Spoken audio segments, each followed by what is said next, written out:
সন্ধ্যের টিফিনে চাই মুখরোচক কিছু, চটপটা কিছু। রোজই সকাল থেকেই চিন্তা হয়ে যায় সন্ধ্যের টিফিন নিয়ে। সকালবেলাতে আমি কিছুটা বিউলির ডাল জল দিয়ে ভিজিয়ে রেখেছিলাম। 5 থেকে 6 ঘন্টা ভেজানোর পর এটাকে জল ঝরিয়ে নিয়ে মিক্সির জারের মধ্যে ভরে দিলাম।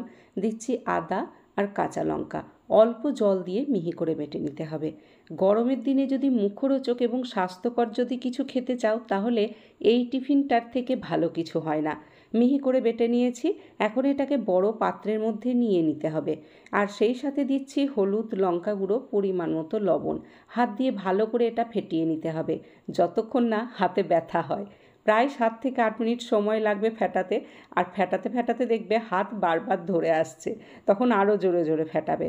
আর ফেটানোর পর এটা ফেটানো হয়েছে কি না সেটা দেখার জন্য একটা কাঁচের গ্লাসে কিছুটা জল নিয়েছি। সেই যে কিছুদিন উঠেছিল না কাঁচের গ্লাসে জল দিয়ে হলুদ দিয়ে কিছু বানানো, সেটা আমি বিউলির ডাল বাটা দিয়ে বানালাম। দেখো জলে দেওয়ার পর ডাল বাটা ভেসে গেছে, তার মানে বুঝবে এটা ফেটানো হয়ে গেছে। এখন তেল গরম করে এগুলোকে বড়ার আকারে ভেজে নিতে হবে। একদম লো ফ্লেমে ভাজবে না, তাহলে বড়াগুলো ভেঙে যেতে পারে। মিডিয়াম টু হাই ফ্লেমে বড়াগুলোকে ভেজে নিতে হবে।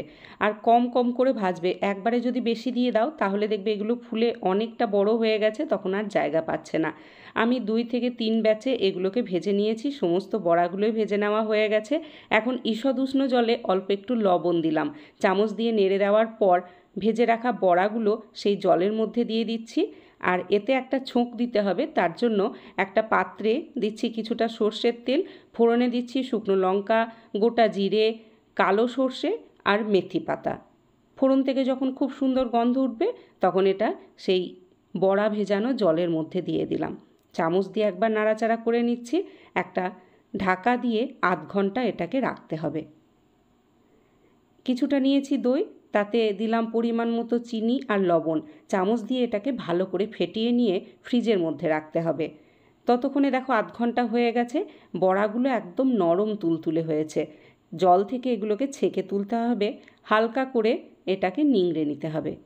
খুব হালকা হাতে চাপ দিয়ে বড়াগুলোকে জল থেকে তুলে নিচ্ছি। এখন সেই ফেটিয়ে রাখা দইটা দিচ্ছি ডিশের মধ্যে, ছড়িয়ে দিলাম চামচ দিয়ে। এর ওপর বড়া সাজিয়ে দিচ্ছি। তার ওপরে আবার সেই দইয়ের মিশ্রণ দিয়ে দিচ্ছি। বাজারে যদি এরকম দই বড়া কিনতে যাও তাহলে দেখবে 2 পিস মাত্র দই বড়া দেবে, তাতেই 40 থেকে 50 টাকা নিয়ে নেবে। বাড়িতে যদি এভাবে বানাও দেখবে বাজারের থেকে অনেক টেস্টি হয় আর অনেক সস্তা পড়ে। আজকের রেসিপি ভালো লাগলে প্লিজ একটা লাইক করে দিও।